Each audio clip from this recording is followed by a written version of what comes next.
welcome back to my channel. Today is going to be another story time. Today's story time is going to be about mother-in-law. Okay, I'm going to be mixing this Lisa Eldridge Seamless Skin. If you're a fan of like the Giorgio Armani or the Pat McGrath, you like something super lightweight, almost like a skin tint, but a little bit of coverage, it's these. The reason I have two is because I'm always an in-between color.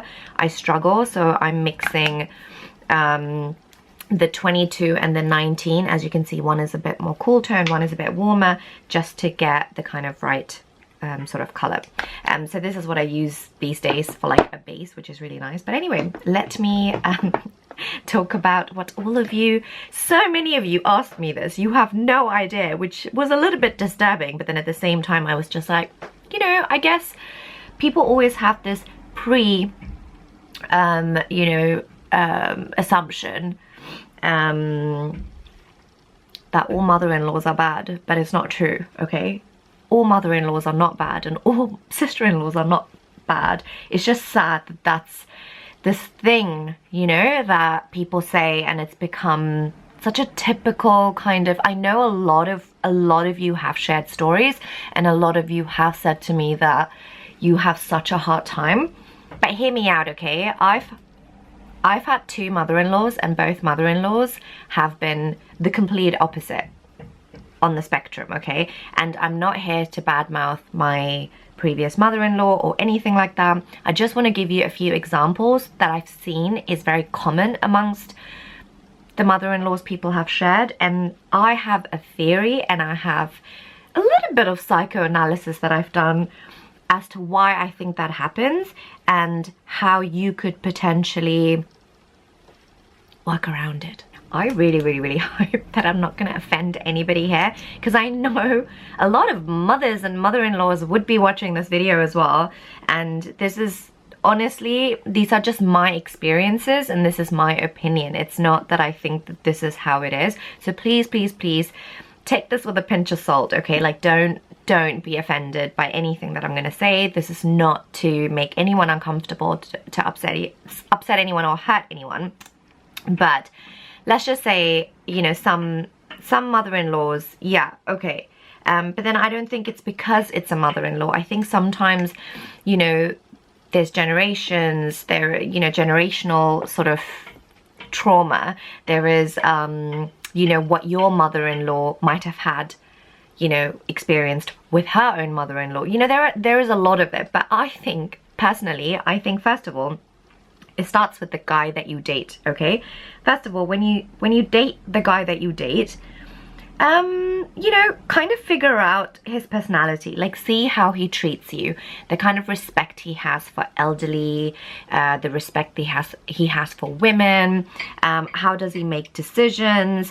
If he's somebody who tells you that, oh yeah, I need to run it by my mom, or yeah, I need to check with my mom, or then I'm not saying it's a red flag, but it just means that, okay, he is very close to his mum and he checks everything with his mum, which may sound really cute and sweet at the beginning, but if you guys get married and you both want to, you know, make decisions yourself, but then your husband's so used to, or your mother-in-law is so used to your husband checking everything with his mum first before making decisions with you, you know, as a couple, then yes, that can definitely be problematic.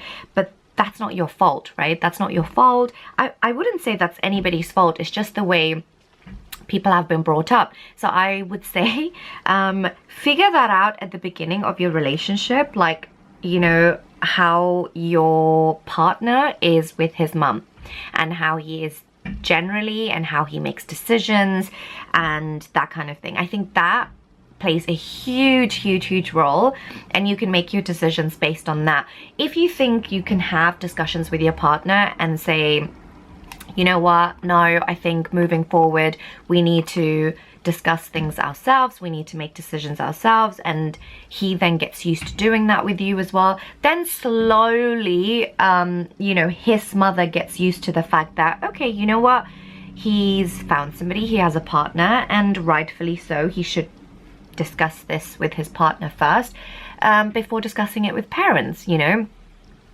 I mean, again, this is a cultural thing. I'm sure in other sort of cultures, that's not even a thing. Like, people probably don't discuss anything with their parents anymore once they're married or something. But within us, like our Tamil community anyway, it is a thing that we still do. I mean, I'm in my late 30s and I still talk to my parents about every sort of decision that I've made. I don't, you know, unless I need like their advice, I usually make these decisions myself. And my husband's the same, and we've gotten so used to that. But yeah, anyway, I would say that's the first thing. You know, kind of do a bit of psychoanalysis on the guy that you're dating, just to figure out how he is and stuff, and see if there are things that you can change, like things, you know, that you can discuss with your partner and say, hey, don't you think we should do this moving forward, blah, blah, blah, blah, blah.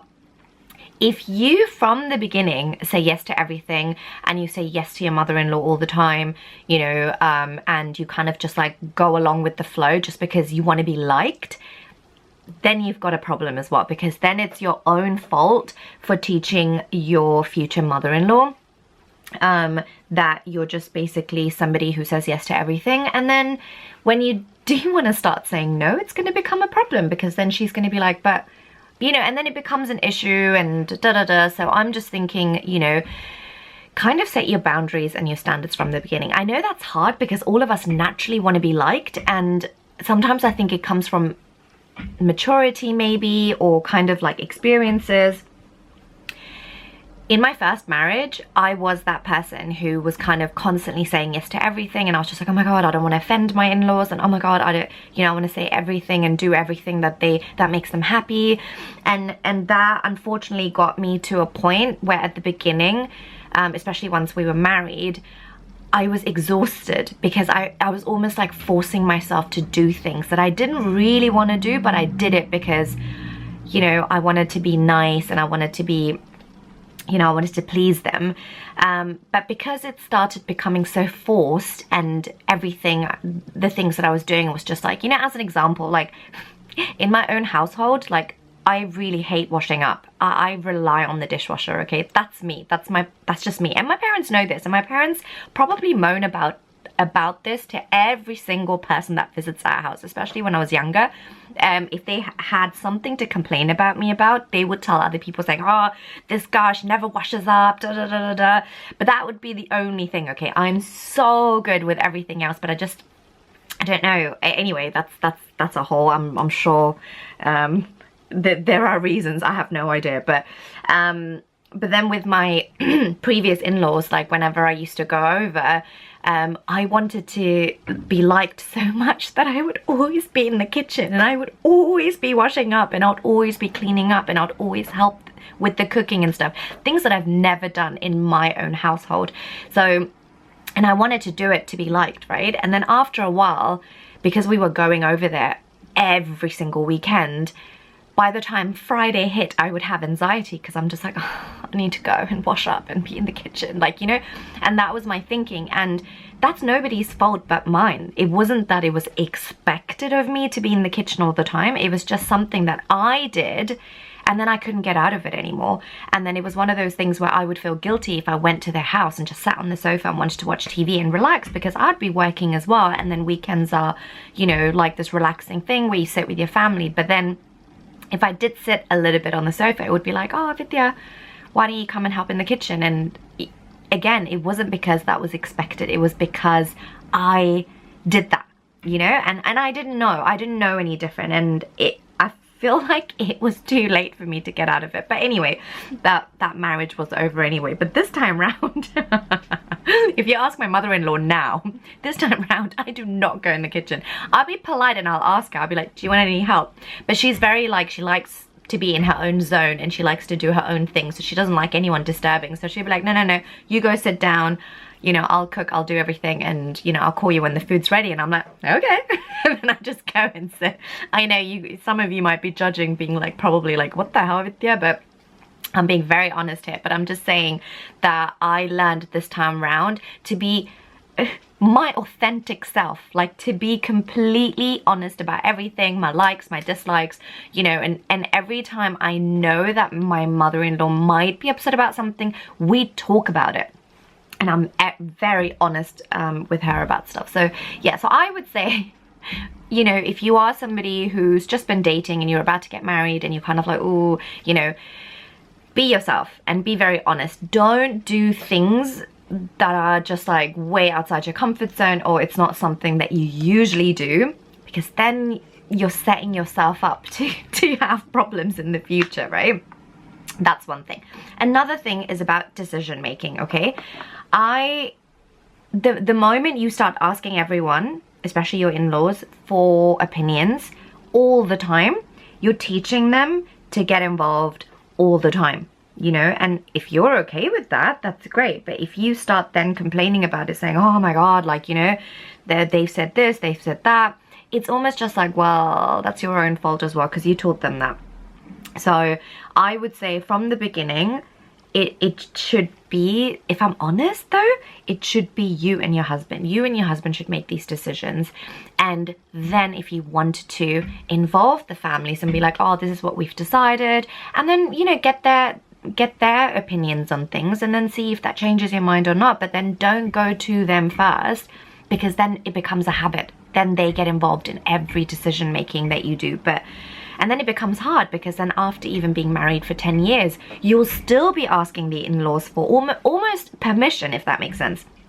So that's another thing that I would say. It's just like, you know, setting your standards and your boundaries. Now, the third thing, which I think is really, really important, is don't discuss your in-laws with your parents or your siblings or anyone else. If you go complaining at the beginning, saying, oh my God, like, you know, my mother-in-law said this, or my father-in-law said this, and da da da da da, it doesn't matter what your parents think about it. Like, it's not about influencing other people's thoughts, which you would be as well. But the reason I'm saying not to do that is because it's almost like you're manifesting it, right? Like you're kind of encouraging it. You're repeating something. Like something bad's happened, and when you talk about that bad thing over and over and over again, it's almost like you're, you know, that negative feeling, it just lingers and it festers, and it just, you know, you end up starting to hold a grudge, and you're kind of just like, you know, like just like how we say, speak positive things to yourself, positive affirmations. And if you do these negative affirmations, it's just going to get worse for you, if that makes sense. So if something happens and you're bothered about it, take time to process first of all. Don't just immediately go running to your husband and complain about it. Vice versa, okay? This could be even a guy watching this and thinking, oh, my mother-in-law, you know, which is fine, or father-in-law. It could be father-in-laws as well. This particular topic is about mother-in-laws, just because I've had a lot of DMs on Instagram about mother-in-laws, which is why I've made this video about mother-in-laws. But anyway, so if you, for example, like I said, you know, don't immediately complain about it to anybody. Just kind of take some time to process it, and then nicely go and tell your partner, being like, can I talk to you about something? You know, like, okay, this and this happened, and this is how I feel. And you know, because if you go to your husband and be like, oh my God, your mother said this, and did you know what happened? Like, I think naturally your husband is going to defend his mother, naturally. And I think we all would do that if somebody comes at us like that. So I feel like if you have time to process and then calmly sort of explain the situation. Listen, I wasn't like this in my first marriage. In my first marriage, naturally, every single time something happened at my in-laws, I would call my parents immediately and be like, oh my God, do you know what happened? Do you know what he said? Da, da, da, da. And my parents didn't know what to do. They would just listen and silently, and they'd be like, okay. And they didn't know what to say to me, but I think it helped me having that rant. And I had that rant, but then nothing happened, like in the sense that nothing changed, nothing happened. So all I did, it was like a continuous process where I would just complain about it and be like, argh. And again, it wasn't productive, right? So I felt like this time around, you know, and again, it was from experience, because the second time I got married, obviously I kind of felt like, okay, I've learned a lot. And this is why I'm sharing this with you guys, because, you know, I'm not saying, hey, go get remarried again, you'll have a better marriage or a better relationship with your mother-in-law. Of course not. I'm just saying that because I've been married twice. I'm able to share the mistakes that I've made in my first marriage, I guess. and just kind of saying to you, obviously it depends on people as well, like, you know, my current husband's, my now mother-in-law could have also been a mother-in-law from hell, but she's not, and I'm lucky. But you know, I don't know if it's just her personality, or if it's because I've set my standards and boundaries at the beginning, or maybe because we both just get on really, really well. Like, I don't know, there could be so many factors, right? But I just thought, let me just share these points. So anyway, this is at the beginning. If you feel like, okay, you're about to get married, you're starting to meet somebody, what's my advice? Those were the points that I've just mentioned. However, if you're already married and have been married for a while, and you absolutely have a major issue or major problems with your in-laws, and a lot of you shared stories where you almost felt like you want to leave the relationship, you want to get a divorce because of the in-laws, which ultimately it is really, really sad. But then I'm thinking it's not really because of the in-laws, it's because of the way your partner is handling the situation and is probably not making you feel like he's siding with you. I personally, well, generally, when it comes to most things, I like to be very neutral. You know, that wasn't me in my 20s for sure. Like, I would get involved, you know, all the time, and I would always feel like, oh, in Tamil we say vakalatu vaangradhu, and that used to be my personality, and I used to just be like, you know, so loyal and stand up for this person and stand up for that person. And after a while, I'm just like, wait a second, like, all these people are just doing whatever they want to do, and here I am trying to be this hero, and in the end, so I was kind of just like, no. So now I've learned to be just like completely sort of like neutral with everyone, and I'm like, nope, not getting involved, don't want this drama. Even if people come and say, oh, you know, she said this about you, or he said this about you, I'm just like, cool, doesn't bother me. Like, you know, doesn't involve me actually. These are just rumors, right? So yeah, so I found though with men, generally they like to be neutral. When it comes to their mothers and their wives, they like to be neutral, which I really think is bad. Okay, you can't. Nobody's expecting you to choose. Nobody's saying you should choose your mum over your wife or your wife over your mum. There should be priorities, and there's always a time and a place. Okay, so if you are married, ultimately your priority is your wife now, your family. This is your new family. You're going to have kids. You're going to set examples for your kids. If you have a son and you constantly put your own mother before your wife, and your son sees this, naturally that's what he's going to learn, and he's going to go and do the exact same thing with his partner in the future. So I feel like, you know, if you just want to stay at home and live with your mum and listen to your mum all the time, that's great, you know, but then you shouldn't really get married, because if you're married, you have that responsibility to look after this new family, to make sure that, you know, your wife is comfortable, you respect and validate her feelings, and vice versa. I think it should be the other way around as well. And that is something that I've learned. And you know what? I teach my parents this all the time. Like, whenever they say something to me, my immediate response would be like, my husband doesn't have a problem, so why should you have a problem? Like, I put my husband on a pedestal to my parents, and always, you know, if it is a decision that involves me and my husband, I would say to my parents, yeah, let me check with my husband. Once we've talked about it, I'll let you know, you know. And because I've taught them that over the years, now my parents are like, anything they discuss with me, they always say, well, you know, check with him and then let us know. It's become a norm in our household. Whereas if from the beginning of our marriage, I was constantly making the decisions and saying to my parents, oh yeah, and saying yes or no, and completely ignoring anything my husband says, then naturally my parents won't respect my husband either, right? Like, they will just constantly be asking me, thinking I'm the boss in this relationship.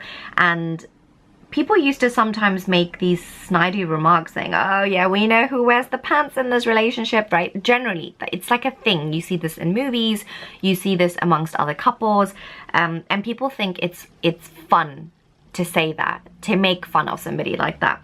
But it's absolutely disrespectful, because really and truly, in a marriage, it should be equal. People should make equal decisions. It doesn't mean that just because, I don't know, the husband goes to work and brings in the money, he has the say because the wife's not working. But in today's world, okay, I find housewives have so much to do and so much responsibility and so much to deal with the kind of exposure we have and the kind of expectations kids have at school and other mothers and other children and whatever. There's a lot. Things are expensive. Running a household, kids have a lot of expectations.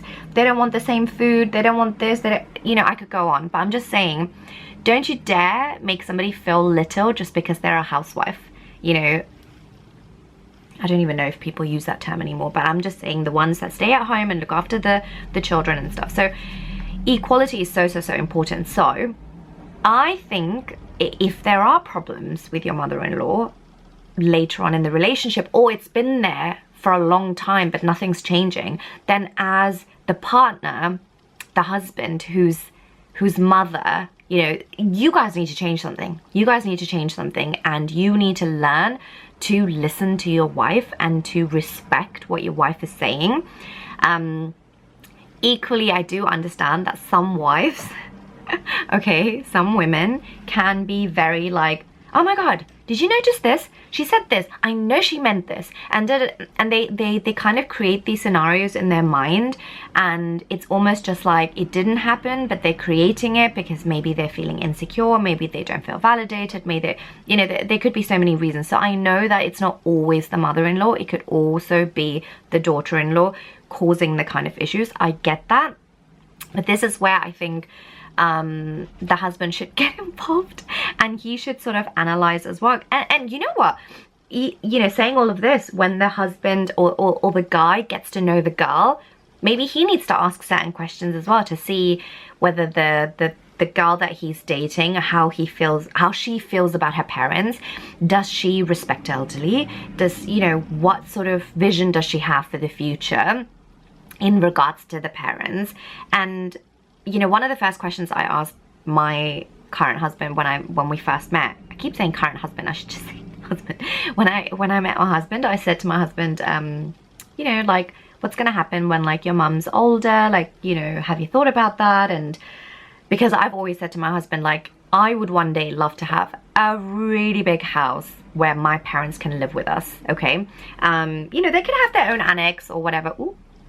They can have like their own space, their own living space, kitchen, whatever, and stuff like that. But I would like them to be super close to me, you know, ideally. And I would like to take care of them, and I would like to look after them. And when my husband was just like, well, that's kind of what I want. And then we would always like joke and say, oh my God, like, let your mom and my parents, let's all live together, you know. But again, you know, annexes, okay? They'll have their own separate. But I'm just saying, just talking about that made me realize that my husband's close to his mum, but he also respects my parents. And it wasn't a case of like, no, your parents can't live with us, or vice versa.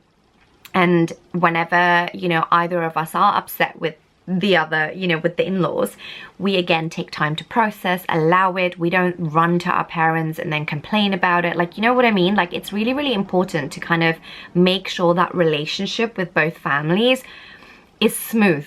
Nobody has to be best friends here, by the way, but it's smooth. And I think that's really important. And I unfortunately didn't have that with my previous in-laws. I didn't have that kind of relationship with them at all from the beginning. I didn't feel like I could talk to them about anything. It was just kind of like, you know, and when it came to the stage of, you know, divorce, it was sad because I didn't tell my parents anything either. I never complained about my ex-husband or our marriage to my parents, so that when the word divorce was thrown around, my parents were equally shocked. They were kind of just like, wait, what?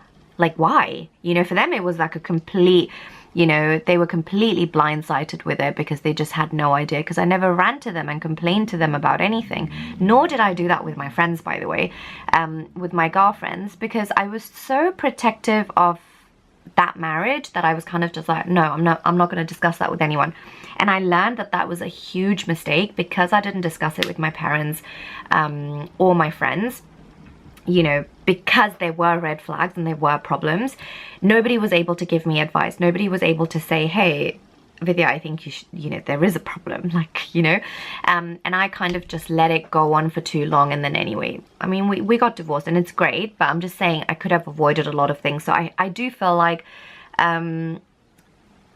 communication is so important. So if you do feel like, genuinely feel like your mother-in-law is being a certain way, or your sister-in-law, whatever, or your father-in-law or something like that, I do think you should openly talk about it to your husband, but not in a way where you complain about them, because it's not fair. It's his parents, right? Like, but where you literally just have a conversation and say why you feel like this is happening and why you feel the way that you do, and talking about how you can sort of sort out this problem and how you can, you know, move on from it and what you can do to avoid this happening again in the future. And I think all of that can just happen from communication. Now, I genuinely don't know what to say if, for example, you are communicating with your husband and you're sitting him down and you're saying to him, listen, these are the issues, your mum is constantly doing this, your mum is saying this when you're not there, and and it's really affecting me mentally, and you know, this is really like affecting our marriage, and your husband doesn't take that seriously and he doesn't acknowledge it and he doesn't validate your feelings, then I get then that becomes a problem. And I'm not here to say you should just put up with it and you should just be like, oh, okay, but you know, that's life. No, because it's not. When family give you problems, I know the feeling. It can hurt. It can make you feel so small. It's intimidating. It's humiliating even.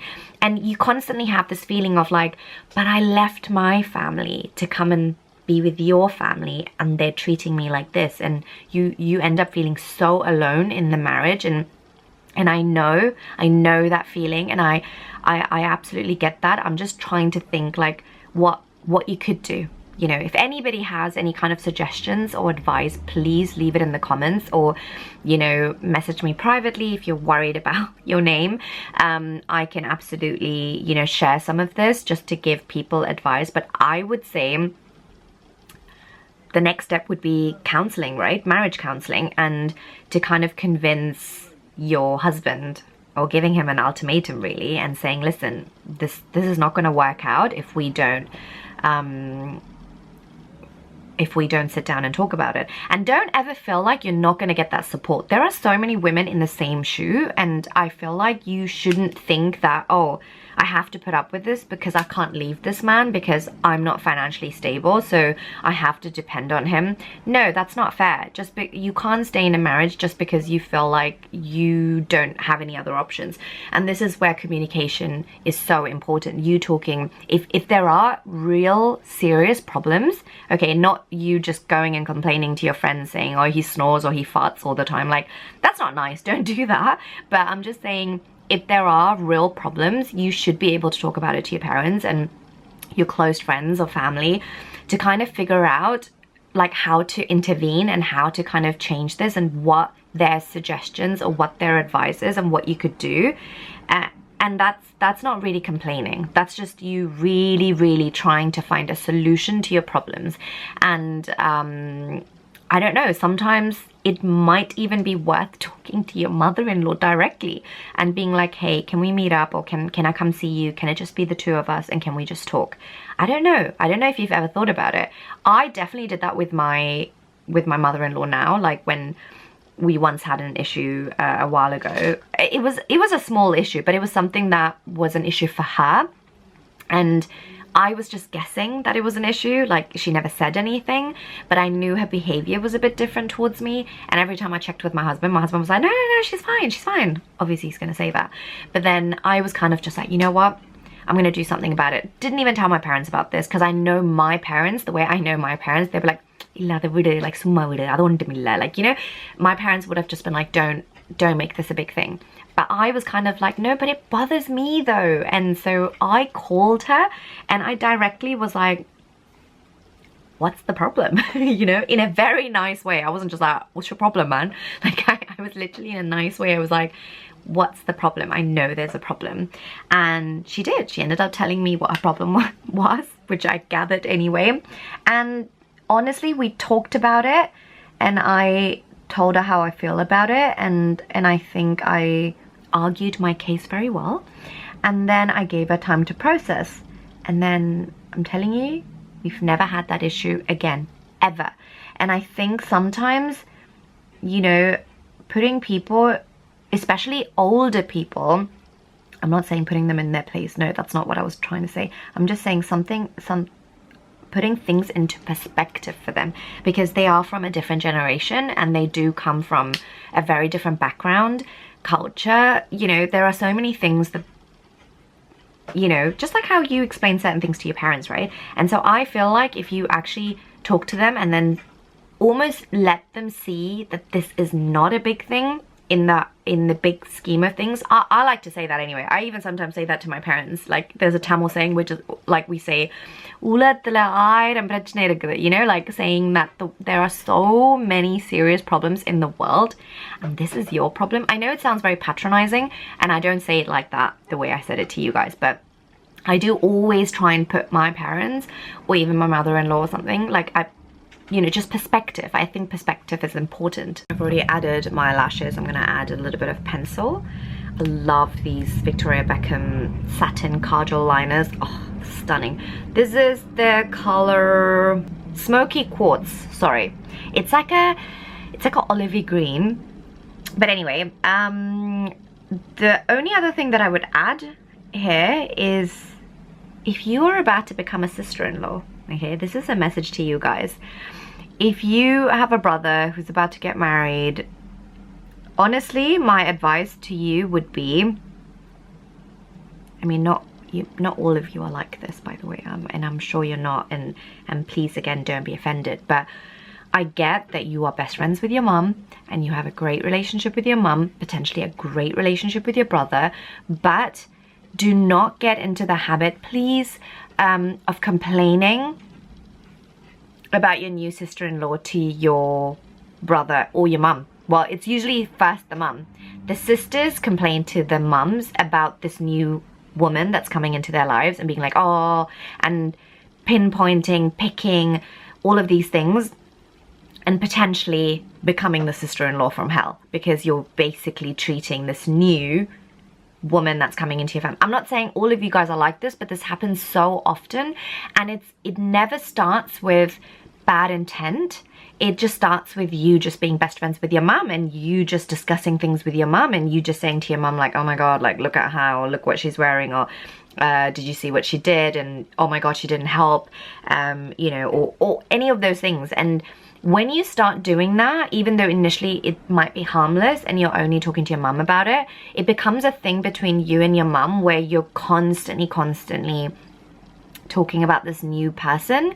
And when you do, don't ever think that that new person's never gonna know or never gonna realize. She is gonna, you know, she's gonna get that vibe that you guys are talking about her or complaining about her or whatever. And it can be a very, very, very bullying environment, and it can be really intimidating, and it can be horrible, because then if she then goes to her new husband and says, hey, I think your mum and your sister don't like me, or I think your mum and your sister said this, or whatever, naturally that new husband is going to be like, don't be silly, they're really nice, they're nice people, like they would never do that.